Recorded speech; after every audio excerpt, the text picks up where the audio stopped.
పాఠశాలని పూర్తిగా మార్చేసినటువంటి ప్రదీప్ రెడ్డి గారు, సుభాషిణి మేడం, వాళ్ళ అబ్బాయి రేవంత్ రెడ్డి గారికి, తర్వాత ఈ కార్యక్రమానికి స్ఫూర్తి ప్రదాత అన్ని తానే నిలిచి దగ్గరుండి రెగ్యులర్గా వర్క్స్ నడుస్తున్నప్పుడు కూడా ఏ పూట కాపూట వాచ్ చేస్తూ ఇన్స్ట్రక్షన్స్ ఇస్తూ ఏం చేయాలి, ఎట్లా చేయాలి అని చెప్పేసి తన పర్యవేక్షణలో కొనసాగింది.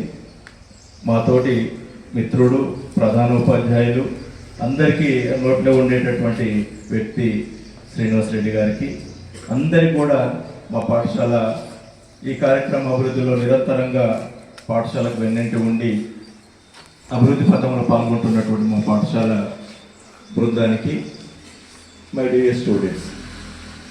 సో ఈరోజు మనం ఇక్కడ సమావేశం అయినటువంటి విషయం మీ అందరికీ అవగతమవుతుంది. ఇప్పటికే పిల్లలు కూడా మాట్లాడుతూ పాఠశాల యొక్క స్థితిగతులను నెమరేసుకొని మాట్లాడడం జరిగింది. పాఠశాల యొక్క ప్రారంభం నుండి ఇప్పటి వరకు మనము అంచెలంచెలుగా ఒక్కొక్క స్టెప్స్ ముందుకెళ్తూ కావలసినటువంటి అవసరాలను తీర్చుకుంటూ ముందుకు రావడం జరిగింది. మీ అందరికీ తెలుసు, ముఖ్యంగా పాఠశాల అంటే ఏంటిది? విద్య. చెట్ల కింద చెప్పినా కూడా విద్య వస్తుంది, చదువు వస్తుంది, రాదనేది ఏం కాదు.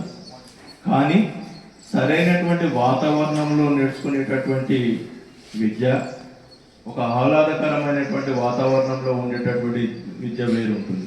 ఇప్పుడు ఇక్కడ కూర్చొని చదువుకుంటే హాయిగా అర్థమవుతుంది. బస్ స్టాండ్లో నడి రోడ్డు మీద కూర్చొని చదువుకుంటే చదువుకోగలుగుతారా? లేదు. కారణం ఏంటిదంటే వాతావరణం కూడా కావాలి.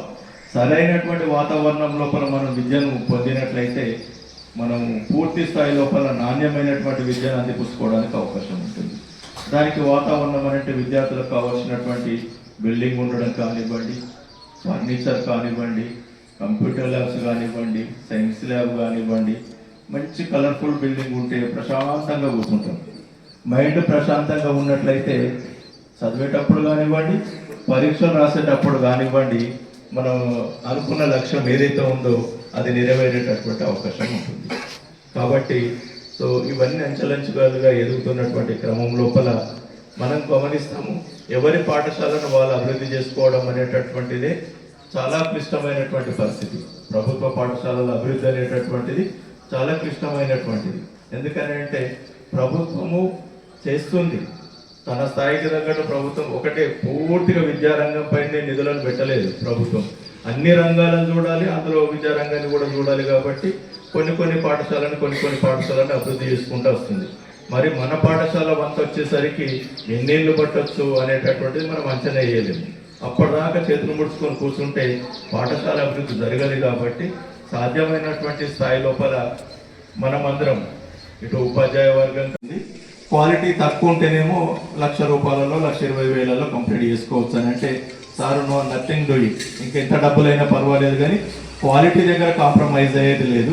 ఎందుకంటే ఒక్కసారి వేసింది కొన్ని సంవత్సరాల వరకు నిలబడి ఉండాలి. అదేవిధంగా వేసేసిన తర్వాత 2 సంవత్సరాలకో 3 సంవత్సరాలకో వెలిసిపోతే బాగుంటుందనే ఉద్దేశంతో సరే డబ్బులు ఏ విధంగా అయినా నేను అడ్జస్ట్ చేపిస్తాను, మీరైతే కలర్ వర్క్ స్టార్ట్ చేయండి అని నెక్స్ట్ డే నుంచి స్టార్ట్ చేసేసి మనము, మీ అందరికీ తెలుసు, మనం దాదాపు 10-12 రోజుల క్రితము కలర్ను పూర్తిగా కంప్లీట్ చేయించుకొని ఇప్పుడు ఈ స్థాయిలో కూర్చున్నాం.